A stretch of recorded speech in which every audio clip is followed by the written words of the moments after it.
Եվ մեկը գրնա ասել, բայց մեր եպիսկոպոսները բոլորը աբորինի գիներ և երեխաներ ունին, որն է այս բարակային չարյաց փոքրակույնը։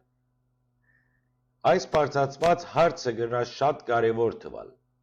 Եթե մեր եպիսկոպոսները բոլորը աբորինի գիներ և երեխաներ ունին, որն է այս բարակային չարյաց փոքրակույնը։ Խիստ ցավալի է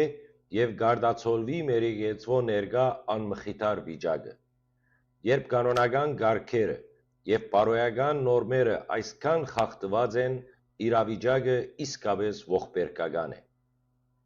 Իրականությունը դառն ճշմարտություն։ Քանի որ սա իրականություն է և եպիսկոպոսական դասի մեծամասնությունը կամ ամբողջը խախտած է գսօգրոնության ուխտը ունենալով աբորինի ընտանիքներ, ապա սա ոչ միայն առանձին հոգևորականներու անձնական մեղքն է, այլ ողջ համակարգի տիրող խորը ճգնաժամի արտացոլումը։ Այս բարակային խոսքը չի վերաբերիր ընդամենը կանոնական խախտման, այլ հիմնարար բարոյական անկման, որը կխաթարե եկեղեցվո հոգևոր առաքելությունը։ Ո՞րն է չարյաց փոքրակույնը այս բարակային։